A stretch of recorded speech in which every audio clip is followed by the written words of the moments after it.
I'm Will Perriman, and today we'll be installing the Toyota 4Runner 5th Gen sliders.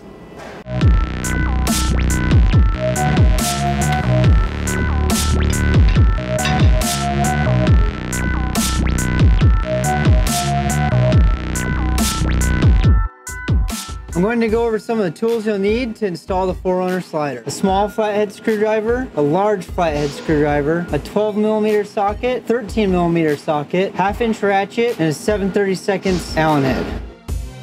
Here is what you will get in your box, at least half of it.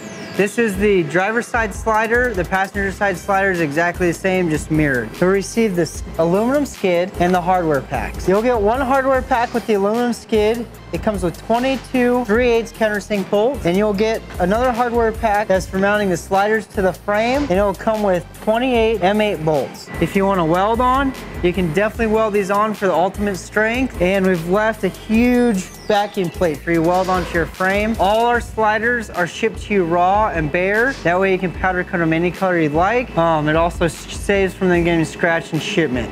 Let's get these bad boys on. First thing is to get rid of those old stock sliders. Using your 1/2-inch ratchet and your 12mm socket, we're going to bolt the 6 bolts holding in the stock slider. After we get it on bolt, we're going to throw it in the trash.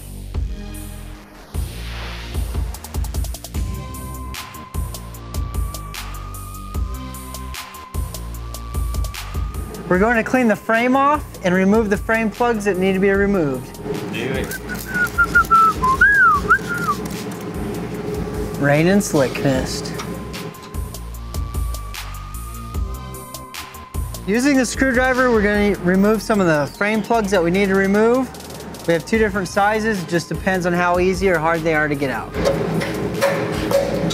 So the frame plugs we removed are the 3 circles and then 2 rectangles. Next, we will remove the e-brake bracket. We'll unbolt the bolt and just pull it out away from the frame so we can slide up our slider.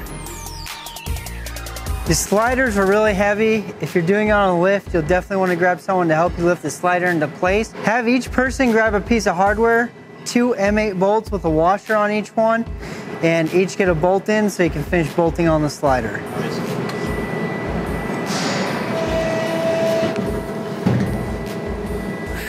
Oh!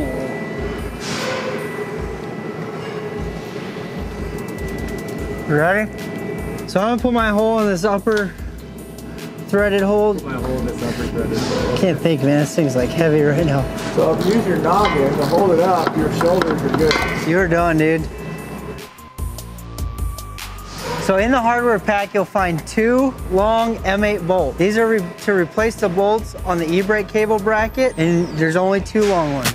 You want to leave all the bolts loose while bolting up the slider to get it aligned and get all the bolts in. It'll make it a lot easier for you. I can't stress enough to leave them all loose, and after you got all the bolts threaded in a little bit, go through and then tighten them all up. Leave them loose, then tighten up.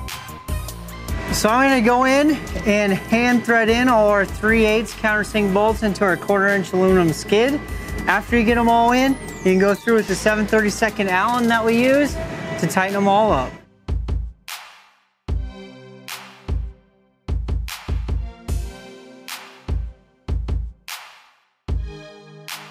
Now we got them all hand threaded in, we'll go through and tighten them all up. Once you get your slider bolted up to the frame and your 1/4-inch aluminum skid bolted to your slider, the install is done on the driver's side. To install the passenger side, just follow all the same steps.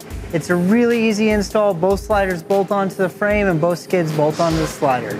Guys, this is really a super easy install. If you do have any questions, feel free to give us a call or visit our website for more information at artecindustries.com. Also, if you like our install videos or any of our videos, don't forget to like and subscribe to our channel right here.